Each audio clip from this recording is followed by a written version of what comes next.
Want to say to your Democratic senator colleagues who voted, who defected, and what do you want to say to humility. Senator Schumer? I mean, I will say no. The climate in D.C. is, it's pretty chilling. Try to connect a little use some vernacular around here at COP30. Look, I'm not. There's some humility and grace. I'm not coming in to punch anybody in the face, but I'm not pleased that in the face of this invasive species that is Donald Trump, who's completely changed the rules of the game, that we're still playing by the old rules of the game. And in my core, I'm just I'm stunned. How hard was it for you to make that shift to mirror or mimic Trump in his Easy to do, because we wanted to put as you suggest, a mirror up to the absurdity of the President of the United States dressing up as the Pope, of the absurdity of all cap tweets. 9-10-year-olds wouldn't be allowed to conduct themselves with this behavior. And the fact that it offended so many of those that sit there and the propaganda networks and others, it offended them, was precisely the reason we needed to do it, to call it out. It was becoming normalized. It's become so absurdly socialized. So I put up a Patriot site. I put up a Patriot site that included signature series knee pads for the law firms, for the universities, for the media outlets, for corporate leaders. Where the hell are they right now? Selling out to Donald Trump. It's selling out our republic, our democracy, that next year will, we hope, enjoy the 250th anniversary of this historic project of our founding fathers. So I'm really more alarmed than it appears the 8 members of my party are in the United States Senate. I'm much more alarmed about the future of our country and the world we're trying to build than they are. And that's why I'm here, not just identifying a problem, but iterating and trying to solve it. That's what my Prop 50 represented.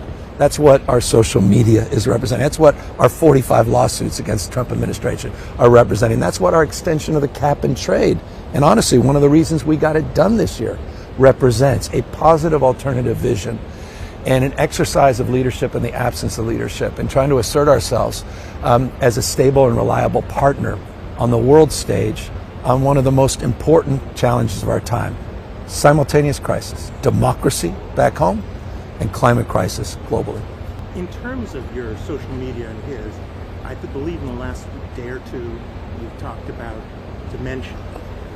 Are you suggesting a 25th Amendment situation? No, I'm not. And I'm not. Look, I just find the hyperbolic nature of Trump and those his acolytes about Sleepy Joe. And here's the President of the United States falling asleep at the Resolute desk.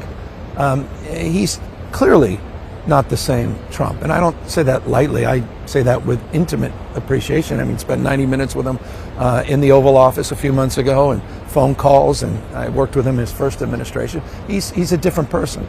And I think he's excused. I think we grade him on the curve in ways we didn't the prior president. So I am challenging, again, that notion, sort of a lazy punditry, an unwillingness to, I think, call balls and strikes, because we tend to excuse, it connects to the social media, we tend to excuse his behavior in remarkable ways where we would never excuse other behavior along those same lines. Where the hell is the United States of America? We're ceding cheap energy, green energy, infrastructure, supply chains, manufacturing. We're ceding economic power to other countries, notably China, taking advantage of that absence.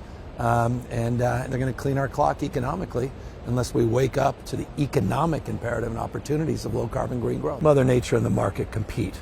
They bat last, they bat 1,000.